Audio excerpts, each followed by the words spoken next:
బాత మొబైల్స్ను కొని సైబర్ నేరగాళ్లకు అమ్ముతున్న బీహార్ ముఠాను పట్టుకున్న రామగుండం పోలీసులు లోతుగా దర్యాప్తు చేస్తున్నారు. పాత ఫోన్లను ఎందుకు కొంటున్నారు, వాటిని ఏం చేస్తున్నారు అనే కోణంలో ఎంక్వైరీ చేస్తున్నారు. నిన్న ఈ ముఠాను పట్టుకున్నారు పోలీసులు. 3 గోనె సంచుల్లో 4000 మొబైల్ ఫోన్స్ స్వాధీనం చేసుకున్నారు. తెలంగాణ జిల్లాల్లో గ్రామాలు తిరిగి పాత ఫోన్లను కొని బీహార్ మీదుగా జామ్తారా, దేవ్ఘర్, జార్ఖండ్ తరలిస్తోంది ఈ ముఠా. ఫోన్లలో పార్ట్స్, సాఫ్ట్వేర్ మార్చేసి సైబర్ నేరగాళ్లకు అమ్మేస్తోంది. గోదావరి ఖనిలోని పవర్ హౌస్ కాలనీలో పాత మొబైల్ ఫోన్స్ కొంటుండగా ఈ ముఠాను పట్టుకున్నారు పోలీసులు. బీహార్కు చెందిన మహమ్మద్ షమీ, అబ్దుల్ సలాం, ఇఫ్తికర్ను అరెస్ట్ చేశారు.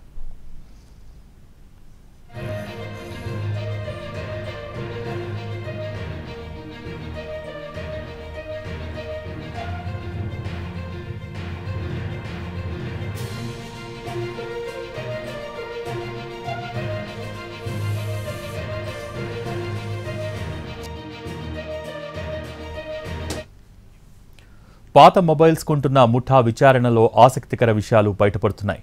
చాలా కాలంగా ఈ ముఠా పాత మొబైల్స్ సేకరణలో ఉందని అంటున్నారు రామగుండం పోలీస్ కమిషనర్ శ్రీనివాస్. ఇనుప సామాన్ కొనే వాళ్ళని మాత్రమే చూసాం. ఇప్పుడు కొత్తగా ఉమ్మడి వరంగల్ కావచ్చు, ఉమ్మడి కరీంనగర్ జిల్లా కావచ్చు, ఈ 2 జిల్లాల్లో ఒక బీహార్ ముఠా సంచరిస్తూ ఉన్నది. ఈ సంచరిస్తున్న ముఠా ఎక్స్క్లూజివ్గా పాత మొబైల్ ఫోన్లను మాత్రమే కొంటుంది. పాత మొబైల్ ఫోన్లను ఎందుకు కొంటున్నారు, పాత మొబైల్ ఫోన్లను కొని ఏం చేస్తున్నారు అని ఆరా తీసిన పోలీసులకు సంచలన విషయాలు వెలుగులోకి తీసుకొచ్చారు రామగుండం పోలీసులు. రామగుండం సిపి మనతో ఉన్నారు, ఆయన అడిగి తెలుసుకుందాం.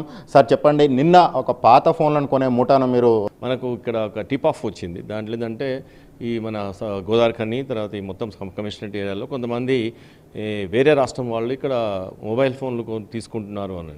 జనరల్గా అయితే మొబైల్ ఫోన్లు ఓన్లీ షాప్లలో మనము ఎక్స్చేంజ్ చేసుకుంటారు. అది పాత పద్ధతి. జనరల్గా అక్కడ పాతది ఇచ్చి కొత్తది కొనడం, లేకపోతే పాతది ఏదో రేటుకి అమ్మేయడం పనికిరాదంటే. వీళ్ళు బయట వచ్చేసి మనం ఇంతకుముందు పాత ఇనుప సామాను కొనేటోళ్ళు ఎలా చేస్తాం, ఒక 10-20 సంవత్సరాల క్రితం చెన్నై బఠానీలో ఇచ్చేసి సామాను కొనుక్కు సిల్వర్ ఐటమ్స్ అంటే అల్యూమినియం ఐటమ్స్ అట్లా తీసుకునేవాళ్ళు, రాగి అట్లాంటివి.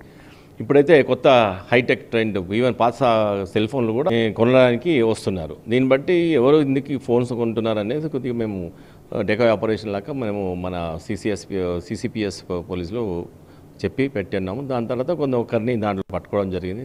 ఆయన ఇన్ఫర్మేషన్ మీద మిగతా 3 కూడా మొత్తం అదుపులో తీసుకుంటే దగ్గర ఇక్కడ 4000 ఫోన్స్ మొత్తము రికవరీ కావడం జరిగింది. ఇవన్నీ ఏం చేస్తున్నారంటే వేరే బీహార్ అండ్ అక్కడ ప్రాంతాల్లో జామ్తారా అని కొన్ని సైబర్ క్రైమ్ చేసే అడ్డాలు ఉన్నాయి. అక్కడ వాళ్ళకి అమ్మేసి ఇవి కొద్దిగా రిపేర్ కానీ తర్వాత కొద్దిగా సెట్ చేసి వేరే సిమ్స్ వేసి దాన్ని, అంటే మన ఫోన్ల నుంచి మనకే ఫోన్లు వస్తాయి సార్. ఎస్. ఇప్పుడు ఈ ఫోన్ ఒక ఇన్స్ట్రుమెంట్. దీంట్లో కొద్దిగా మన చిన్న మైనర్ రిపేర్స్ ఉంటే చేసేసి వాళ్ళ వేరే సిమ్ కార్డ్స్ కానీ వేసేసి అక్కడ అవి సైబర్ క్రైమ్ని చేయడానికి వాడతారు. వాడేస్తే ఇమీడియట్గా ఆ ఫోన్లో ఒక ఆపరేషన్ జరిగి డబ్బులు వచ్చేస్తే ఇమీడియట్గా ఫోన్ని డిస్కార్డ్ చేసి పడేస్తారు.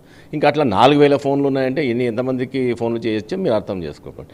సో దాంట్లో భాగంగా మనం ఇప్పుడు పట్టాం కాబట్టి, అంటే యావరేజ్గా ఒక 10 కాల్స్ ఒక 4000 ఫోన్స్ నుంచి చేశారంటే ఎన్ని కాల్స్ అయి ఉంటాయి మీరు గమనించవచ్చు. సో పెద్ద క్రైమ్ని మనము ముందుగానే ప్రియంప్ట్ చేసి ఈ యొక్క ఫోన్స్ని వాళ్ళ చేతిలో పడకుండా చేశాను. అంటే ఇది రాష్ట్ర వ్యాప్తంగా జరుగుతుంది సార్. ఈ స్క్రాప్ ఫోన్ల కొనుగోలు రాష్ట్ర వ్యాప్తంగా అలర్ట్లు ఏమన్నా వెళ్ళే అవకాశాలు ఉన్నాయి సార్? ఆల్రెడీ దీన్ని బట్టి మొత్తం ప్రెస్ నోట్కి ఇవ్వడం జరిగింది. డీజీ లెవెల్ ఆఫీసర్స్ కూడా ఇక్కడ అందరికీ అలర్ట్ చేయడం జరిగింది. సైబర్ క్రైమ్ అండ్ గాంజా చాలా సివియర్గా పెంటిక్యులర్స్గా చాలా ఎన్ఫోర్స్మెంట్ చాలా ఉంది. సో మనం ఏ చిన్న క్లూ వచ్చినా మనం దాన్ని వదిలిపెట్టే సమస్య లేదు. రామగుండంలో వెలుగులోకి వచ్చిన ఈ అంశం రాష్ట్ర వ్యాప్తంగా ఒక సంచలనాన్ని అయితే సృష్టిస్తూ ఉన్నది. ఈ ఫోన్లు అంటే పాత ఫోన్లను అనేటి మీ యొక్క సెక్యూరిటీకి సంబంధించింది, వ్యక్తిగత భద్రతకు సంబంధించిన అంశం. ఖచ్చితంగా వాటిని డిస్మాండిల్ చేయండి. వాటిని కంప్లీట్గా ఎవరికి అప్పగించకూడదు. ఎవరికి అప్పగించినా కూడా మీ వ్యక్తిగత రహస్యాలను అన్నీ వాళ్ళకి అప్పగించినట్టే, మీ బ్యాంకు పాస్వర్డ్లను కూడా అప్పగించినట్టే జాగ్రత్తగా ఉండమని చెప్పేసి రామగుండం సిపి సూచిస్తా